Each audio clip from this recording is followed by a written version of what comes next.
welcome you all to UNAPA School Chanum, Imphal East, a fully residential school ranked Manipur #1 in All India School Ranking Awards 2023-24 by Education World in Co-Education Boarding School category. Academic session for 2024-25 will begin on 1st April 2024. Registrations are open for classes 4 to 9. Hurry up for registration.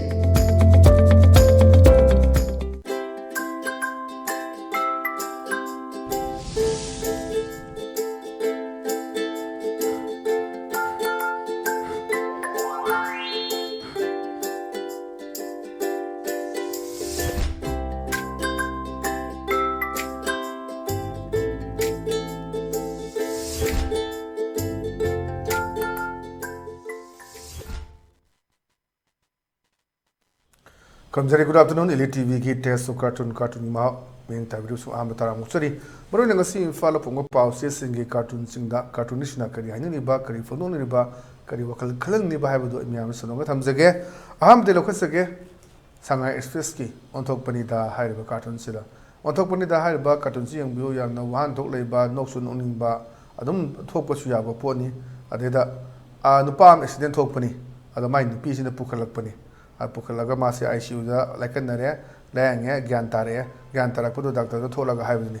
Garang accident the Yamatina soap padagi ICU the Leriba iti Magita Modo Yalla Hore Wanga Hore Susila Haidana Kohore ite mo iram ganina Dr. Sina Havini at the piece no kume ha Manakori do di Ainate Maga Hosi of the Coineri ba of how we nipitini Fay Ma the serious no Sura come to solo. NIngomba supauba aduga kuki kaitare nupada adum ngausinaba adum lei ahal loi ngausinaba mayam su yung kai palaga na masa masu lei kada ngausinaba lei mi si khungau duni khara mana kuki yu da ngauba khara mana chwar da ngauba khara mana gari da ngauba khara mana bike da ngauba khara mana nupi da ngauba khara mana drug da ngauba aduni mi se makal lei singse mi khungau ne adu pitribi da kwai dagi Gari car to Makale, Pitribi Pisa Pai Mamale, Alagi, Lation in the Jordan over you, the Nova, Imata, Tumolopoda, breakfast, them you took part, Mamma, Tinedoni, Kalaga, liver swoga, don't talk on a set, Mam, Yog, Mam Lani. I'm going to Pagi get on Edoni. Tora Namasapada, Nanganamana, Batinaba, Ising Jalaga, Takpudi, Nangasura, Jogola, any kind. Mama Kapagi, Warigam, and the size does not. Accident to Kanto the man again, Tarakuda, Susila, and Hivida. Ha, Manako did in the tea. Maga houses the coiner about how we nip it in the fay. Mother serious no. Sorat come to Soloena. No many to the Aduki reaction than the need doctor sing at the key to the lepi but nurse because noisy. And as soon as them talked about who yelled the Vanete, to one bar, mobile phone at the key, Kanagumasing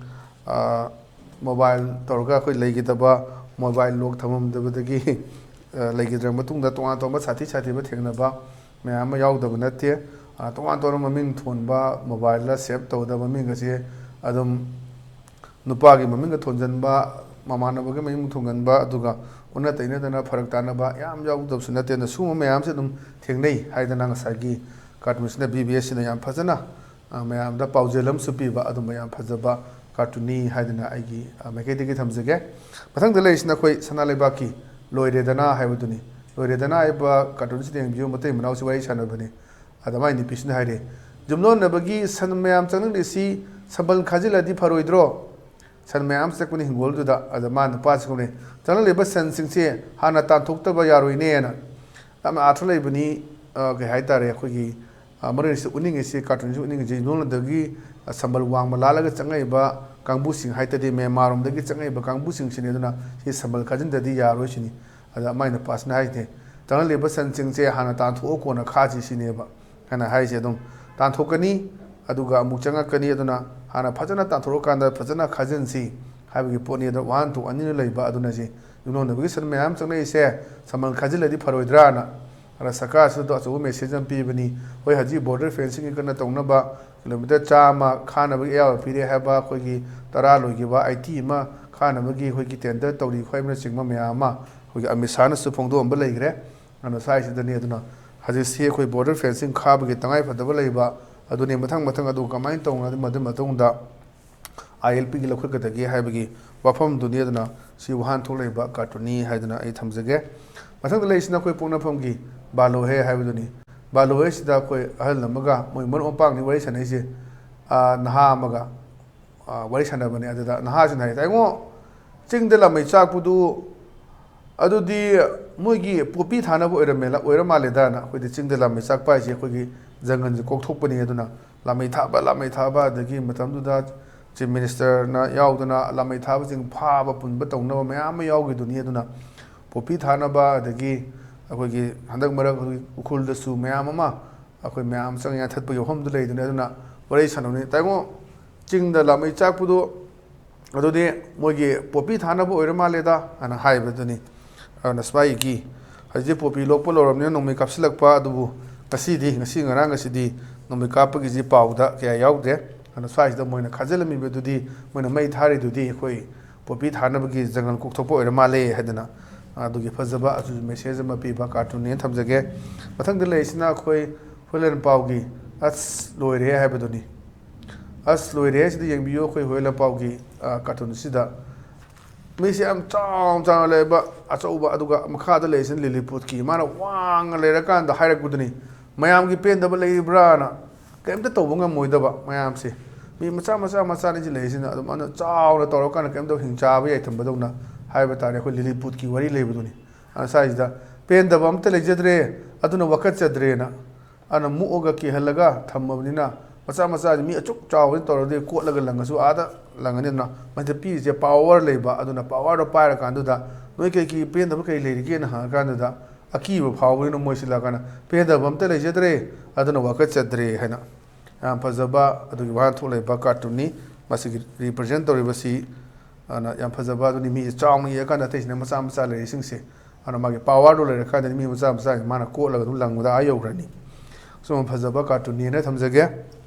tang da le sina khoi isel express ki nei re habuduni sei da gari achobama thore ara massage tagi bike ni oran khonga kana bagal lokhalak puduni ade da mana kai kayam thubu leirege oron du yam kana khonga thore dubo ana haiba ade da bike thori nu paduna o gari gi maikhu ne lambi gi uful ne maninga thabo ngamdre aduna ne na ara ma athubu di oibana taba masai gari gi liraba gari myam thauba hoi tai tram nga helab gari sing scrap tawni khoni haiba du thabak to onthokpudi leitri chei tram nga henba gari myam thauri thabak to onthokpudi leitri na lambi gi jaga sin lambi yu yengbiyo koi uful hoba ara uful ga maikhu ga pana badu da ma se ngamakta na ma se bagal lokal pune na sai sida ko gi lobe ya se lambi thongi film se am patre haiba se ma gi azgi present situation sida hare ba cartoon ni sina koi represent tawraka da jelakpa adumba comic ni ko gi hai cartoon ni yam fazaba mashuwan thokleba poni mana thuba leibra na ma hangbadune da thuba nate nangonde gi tholakpa maikhu dune adagi leiru full sine pulla kana gari thau ngamde aduna bagal khara lahu gena lokhalakpani haidana thorakpaduni ana mathang de leisina khoi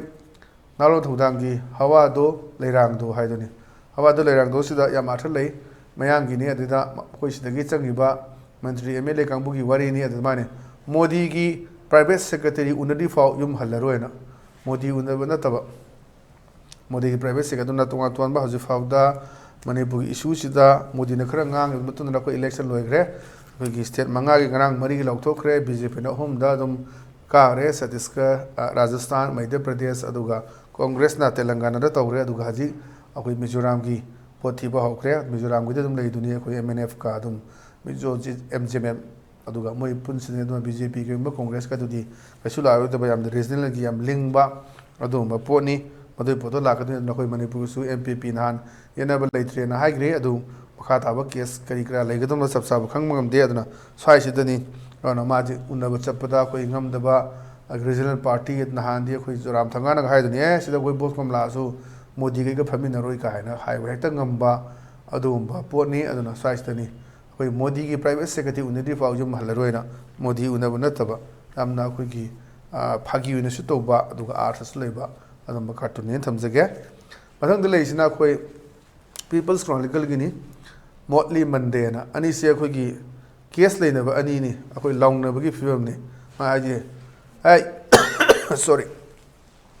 you have no right to accuse me since you have dozens of corruption charges against you nang na engonda khoi accuse of marang sibagi hak leite nang di I have no right because you have dozens of corruption charges nang corruption ki sa da ma nang lerba myu ni sineba while mine is only 3 and I gi de hum gatani na corruption ki charges leina myu ni launa ba nang na engonda nang bagi hak leite nang di corruption charges try thoni leise ai di hum gatani na nokning ba dum phibam ni na mai masel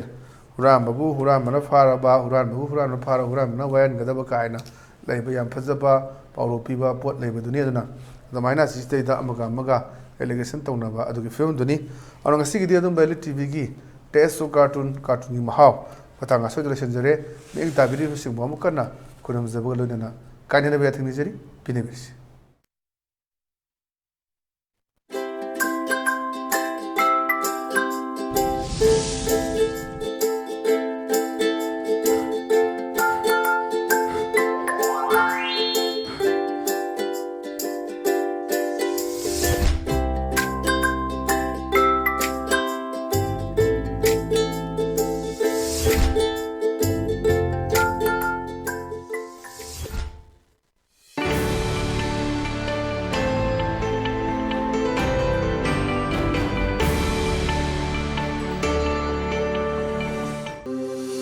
Welcome you all to UNAPA School Chanum, Imphal East, a fully residential school ranked Manipur #1 in All India School Ranking Awards 2023-24 by Education World in Co-Education Boarding School category. Academic session for 2024-25 will begin on 1st April 2024. Registrations are open for classes 4 to 9. Hurry up for registration.